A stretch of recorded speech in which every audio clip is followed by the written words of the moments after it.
For over 10 years, I have navigated the winding paths of finance through rigorous academic study, earning a finance degree and an accounting qualification, and plunging into the high-stakes world of investment banking. Along the way, one of the most transformative lessons I've gained is learning to truly master my own finances. Recognizing and breaking free from detrimental money habits has been crucial, and today I want to walk you through 8 of the most common financial pitfalls that often keep people shackled, and more importantly, how to overcome them. The first eye-opener for me came from Robert Kiyosaki's Rich Dad, Poor Dad, where he introduces 2 starkly different approaches to handling money. The poor person's habit, paying yourself last. The moment a paycheck hits, they pay bills, cover subscriptions, plan social outings, and only save whatever remains, if anything does. It's a reactive approach, one that leaves little room for growth. The alternative, the rich person's habit, paying yourself first. Kiyosaki explains that the key to financial freedom lies in setting aside a fixed percentage of your income, say 10%, the minute it arrives. Treat it as a non-negotiable bill. By prioritizing savings, you're ensuring future stability, even before life's expenses take their cut. While cutting back and living frugally can help, saving alone won't build significant wealth. There's a limit to how much you can save, but there's no ceiling on how much you can earn. Whether it's investing in the stock market, asking for a raise, or launching a side hustle, the potential to grow your income is infinite. If you're only focused on trimming expenses, you're capping your potential. Wealth is built by expanding both ends of the equation, saving wisely and earning more. Here's the thing, life is unpredictable, and without an emergency fund, even a minor setback can knock you off course. One of the essential aspects of paying yourself first is building a buffer. Ideally 6 months' worth of living expenses. Once that's in place, you can start thinking about investments and building long-term wealth. But the foundation of your financial security must be that emergency stockpile. We all have hobbies, and that's perfectly healthy until those hobbies become expensive vices. Whether it's retail therapy, gourmet coffee, or high-end gadgets, your hobbies might be eating into your savings without you even realizing it. The truth is, if you want to improve your financial standing, you have 2 main levers to pull. Save more of what you already earn or increase your income. The most effective strategy combines both, building wealth by keeping a healthy balance between saving and earning more. Do you really know how much you're earning? And more importantly, where it's all going? If you don't have a clear picture of your finances, how can you chart a path forward?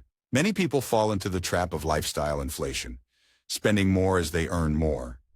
Bigger paychecks lead to bigger houses, fancier gadgets, and a never-ending cycle of consumption.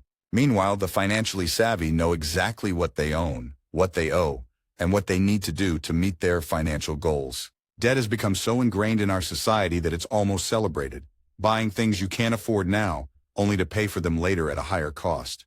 People swipe their credit cards for everything from gifts to clothes, thinking it's normal. But here's the truth. Unless you can pay for something outright, in cash, you shouldn't buy it. Credit card companies thrive on your financial missteps. They profit off the 22% interest they charge when you carry a balance. Every reward or cashback perk they offer is rendered useless if you're drowning in interest fees. Taxes are unavoidable, but how you manage them can make or break your financial future. For many, taxes represent the single largest expense, yet most people simply accept it without question. The wealthy, on the other hand, make it a point to understand tax laws intimately. They use legal corporate structures and hire tax advisors to minimize their liabilities, and this strategy allows them to keep more of their earnings. If you want to build wealth, one of the smartest moves is to educate yourself on how to legally reduce your tax burden. In summary, breaking free from these bad money habits requires awareness and action. From paying yourself first to understanding how to maximize your tax strategies, these are the steps that can shift you from financial survival to financial freedom. You have the power to rewrite your money story. It's just a matter of changing your habits. For instance, consider investing through tax-efficient vehicles like an ISA, individual savings account, or a Roth IRA. These investment accounts are designed to shelter your dividends and profits from the taxman's reach, allowing your money to grow without being chipped away by taxes. Alternatively, you could operate under a business structure, which can unlock various tax advantages. But if you're someone who feels it's your duty to pay more taxes, even when there are legal avenues to reduce your tax bill, it's still worth understanding the rules. By minimizing your tax obligations, you can redirect that money toward causes and charities that resonate with your personal values. rather than leaving it in the hands of others to decide how it should be spent. If you're interested, I've been toying with the idea of making a video specifically on tax strategies. I've already sketched out what I want to include, but I've hesitated to release it. It's a sensitive topic, one that stirs up strong opinions on both sides, so let me know in the comments if you'd like to see that video. A common mistake is sitting on your savings for too long. Once you've built up that emergency buffer, it's time to get your money working for you. The longer it stays parked in a savings account, the more it erodes due to inflation. Inflation quietly chips away at the purchasing power of your money year after year, so leaving it untouched in a bank account is akin to letting it shrink. Instead, consider spreading your investments across different assets. Diversification allows you to handle life's inevitable economic twists and turns. Some of my investments are rock solid and conservative, while others are higher risk ventures, where I'm comfortable losing a bit for the chance of greater rewards. The key is to start looking at different strategies once your savings foundation is secure.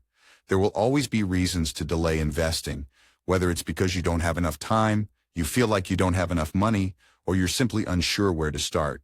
But the longer you wait, the more you'll have to hustle to catch up later on. The power of compounding works best when you give it time. Every day you delay is a missed opportunity for your money to grow. The sooner you start, the more you'll thank yourself down the line.